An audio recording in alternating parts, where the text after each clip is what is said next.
Assalamualaikum warahmatullahi wabarakatuh. Pelajaran selanjutnya bisa kita ambil dalam pembahasan tema feminisme Islam yang digagas oleh Fatimah Mernissi, salah satu tokohnya. Nah, ini lebih jauh lagi. Beliau mempunyai sebuah argumentasi bahwasanya bagaimana sih menghidupkan peran perempuan itu kembali ada di dunia ini. Jadi perempuan harus mengambil peran untuk membangun peradaban. Jangan cuma laki-laki saja. Lah itulah beliau sangat teliti ketika mengkritisi teks-teks yang seolah-olah menomorduakan perempuan, yang seolah-olah meminggirkan perempuan.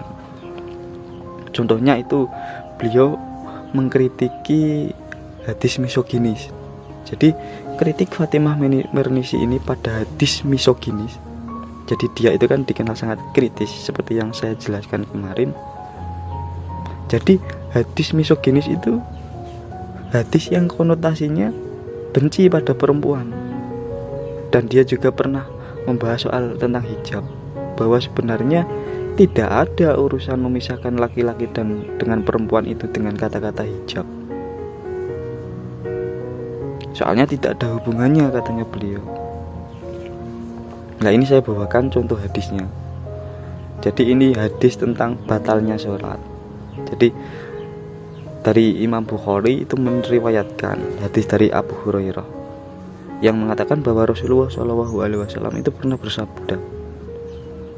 Jadi hadisnya seperti ini: anjing, keledai, dan wanita akan membatalkan sholat seseorang apabila ia melintas di depan mereka dan menyela dirinya antara orang yang sholat dengan kiblat. Nah, ketika Fatimah Mernissi membaca hadis ini, dia tidak terima. Kenapa kok mesti perempuan? Dan kalimatnya itu sangat menyakiti loh. Anjing, keledai, dan wanita. Loh, kenapa sih kok yang ketiga ini harus wanita? Kan laki-laki juga bisa. Itu pendapatnya Fatimah Mernissi. Dan mulai saat itulah dia curiga dengan perawi pertama. Jadi yang diserang Fatimah Mernissi ini bukan Imam Al-Bukharinya, tapi yang diserang adalah Abu Hurairah. Jadi perawi pertama. Jadi karena menurut penelitiannya Fatimah Mernissi, latar belakang Abu Hurairah ini ada punya dendam terhadap perempuan. Dan nanti juga ada riwayat lain yang bertabrakan itu antara Aisyah dan Abu Hurairah. Jadi mereka berdua itu saling tidak cocok. Katanya Aisyah, itu Abu Hurairah nggak ngerti, dia hanya mendengar bagian belakangnya saja. Jadi sebenarnya hadis yang disampaikan Abu Hurairah itu kurang lengkap. Jadi yang benar adalah celakalah orang Yahudi yang mengatakan bahwa sholat itu batal kalau di depannya lewat keledai, anjing, dan perempuan. Nah, tapi Abu Hurairah tidak menyampaikan bagian depannya di situ. Dan mungkin konteks hadis ini untuk situasi khusus saja. Soalnya kenapa mesti kata-kata bagian belakangnya itu perempuan? Kenapa kok tidak diganti keledai, anjing, dan orang? Itu kan lebih umum. Kenapa kok harus perempuan? Lah itulah yang ditanyakan oleh Fatimah Mernissi secara mendalam. Kayak kemarin itu ada hadis lagi, tidak akan jaya suatu kaum yang menyerahkan urusannya pada perempuan. Jadi kan itu sangat mencederai hati perempuan. Dan itu hadis-hadis yang masih dipakai sampai hari ini. Dan ada kitabnya ketika Imam Al-Bukhari menyebutkan hadis dan diriwayatkan oleh Abu Bakar. Dan hadis itu benar-benar menggelitik kaum perempuan. Tidak akan jaya suatu kaum yang menyerahkan urusannya pada perempuan. Loh, kenapa kok sasarannya selalu perempuan di situ?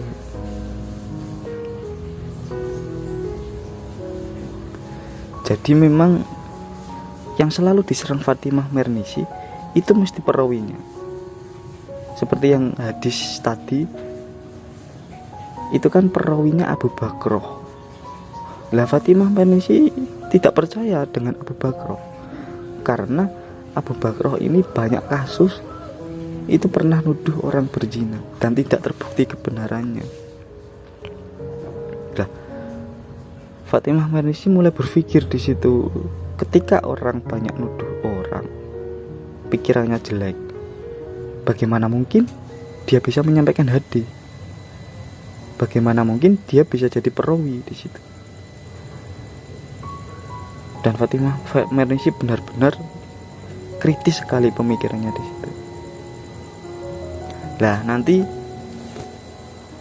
di perjuangannya beliau membedakan bahwa Islam itu loh sebenarnya ada dua, yaitu Islam politik dan Islam risalah di situ.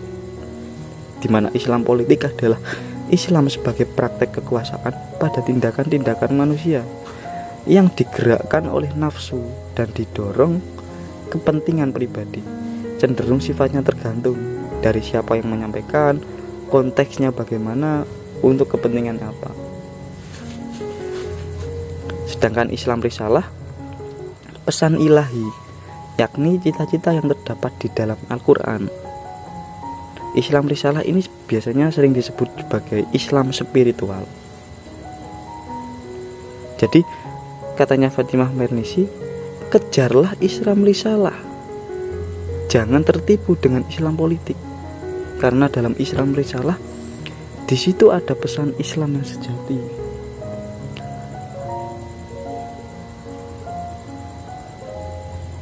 Nah, ketika kita misalnya memahami Al-Quran dan itu kita maknai sesuai kepentingan kita, dan untuk kepentingan kita hidup, ya jatuhnya nanti Islam politik, katanya Fatimah Mernissi. Makanya jangan pernah merasa Islam kita yang paling benar. Jangan pernah merasa diri kita yang paling benar. Jangan pernah merasa pemikiran kita yang paling benar, karena tiap manusia punya konteks sendiri-sendiri. Dan ini sangat diwanti-wanti oleh Fatimah Mernissi, tolong bedakan antara Islam politik dan Islam risalah. Ketika orang hanya cenderung ke Islam politik dan tidak mengejar Islam risalah, maka akan sangat bahaya sekali ketika disampaikan oleh masyarakat banyak. Lah dampaknya ya tadi, ketika kaum perempuan pada zaman dahulu itu merasa tidak aman di situ. Terus katanya Fatimah Mernissi, bagaimana sih cara kita menyikapi hadis misoginis? Itu ada 3 cara, katanya Fatimah Mernissi. Yang pertama ada analisis historis, yang kedua analisis gender, dan yang ketiga kritik hadis. Dimana analisis historis ini kita perlu tahu, dimana ada banyak loh contoh peran serta partisipasi perempuan wanita dalam bidang pemerintahan sejarah dulu, secara langsung atau tidak langsung. Jadi harus kita telusuri sejarahnya, bener gak itu ketika hadis mengabarkan seperti ini, bener gak realitanya seperti itu. Lah kita kejar analisis historisnya, katanya Fatimah Mernissi. Terus yang kedua analisis gender, dimana adanya budaya patriarkal yang menimbulkan subordinasi pada perempuan. Lah dari penelitiannya Fatimah Mernissi ini, sebenarnya beliau tidak menemukan satu pun ajaran Islam yang merendahkan perempuan. Subordinasi perempuan bukan karena kelemahan biologis perempuan atau karena ajaran agama, namun lebih banyak disebabkan oleh konstruksi sosial tentang peran yang sering menimbulkan ketimpangan. Jadi banyak kepentingan politik di situ yang selalu meminggirkan perempuan, dan nanti yang memegang dominasi itu kebanyakan laki-laki. Itulah yang terjadi di perkembangan budaya. Bahkan sampai sekarang mungkin masih ada seperti itu. Terus yang ketiga, kritik hadis. Katanya Fatimah Marnisi, ketika ada hadis kok misalnya tidak masuk akal, tolong perhatikan aspek asbabul wurudnya, yaitu sebab timbulnya hadis tersebut, pada waktu apa, kapan, sebabnya apa, kenapa, dan bagaimana. Itu harus jelas. Jangan sembarangan di situ, karena akan mencederai hati perempuan di situ. Lah itulah yang disarankan oleh Fatimah Marnisi, untuk menggerakkan hati perempuan agar lebih berani. Ya sesekali jangan laki-laki sajalah yang ahli tafsir, perempuan kan juga bisa menjadi ahli tafsir. Terus dibahas lagi, katanya Fatimah Marnisi, hak perempuan yang harus dihidupkan itu ada 3, yaitu yang pertama, hak untuk berpartisipasi aktif dalam membentuk budaya. Jadi untuk memahami budaya jangan laki-laki saja yang dilibatkan, perempuan juga harus ikut andil supaya tahu perkembangannya. Karena ketika budaya itu terus berkembang, jangan-jangan budaya ini dijadikan sebagai ajaran agama, dan itu menyakiti hati perempuan, tidak berpihak pada perempuan. Nah itulah yang digagas oleh Fatimah Marnisi. Terus hak yang kedua adalah hak untuk menjadi seorang mufasir atau ahli agama. Seperti yang saya sampaikan tadi, mungkin teman-teman di sini khususnya perempuan mempunyai minat untuk menjadi ahli tafsir. Ya silahkan, tidak apa-apa. Katanya Fatimah Marnisi, justru harus ada peran perempuan di situ. Soalnya biar tidak tafsirnya itu sesuai pemikiran laki-laki. Terus yang ketiga, itu ada hak dalam mengambil keputusan politik dan pembentukan hukum. Lah ini juga aneh ketika masuk ke wilayah politik. Kenapa kok persentasenya lebih besar ke laki-laki? Ya karena ada teks-teks hadis yang tadi. Jadi tidak akan jaya suatu kaum ketika menyerahkan urusannya kepada perempuan. Lah bayangkan kenapa perempuan dituduh seperti itu. Wong ayat Al-Qur'annya sudah jelas kok bahwa perempuan dan laki-laki itu setara dalam hal apapun, apalagi dalam kehidupan sosial bermasyarakat. Makanya di sini ayolah perempuan itu berani mengambil keputusan politik. Sesekali memberi argumen lah, memberi kritik kepada presiden, kepada aparat-aparat kita kah, badan-badan hukum kita kah. Di situ harus berani supaya ada kesetaraan di situ. Terus yang terakhir katanya Fatimah Marnisi, ketika menghadapi teks yang sakral, ya contohnya seperti Al-Quran dan hadis, itu kan sakral dari Tuhan dan Nabi Muhammad, dari Allah dan Nabi Muhammad.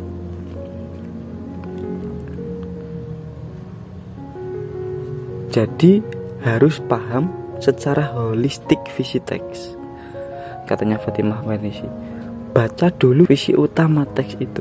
Ketika nanti kita menafsirkan, jangan sampai menyalahi visi utama tadi. Terus yang kedua, mencoba menelusuri seluruh ayat Al-Quran dan hadis yang berbicara tentang kesetaraan laki-laki dan perempuan. Jadi harus ditelusuri dulu nih, bagaimana Al-Quran berbicara dan hadis. Kok sampai ada yang bertentangan? Ya apa yang perlu dilakukan di situ, katanya Fatimah Marnisi.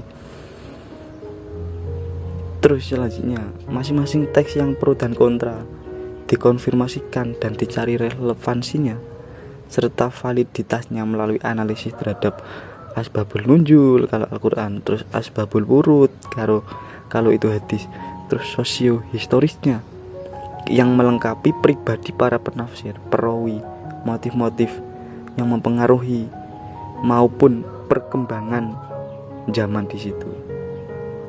Jadi ini metodologinya sangat komprehensif, sangat kompleks sekali di situ.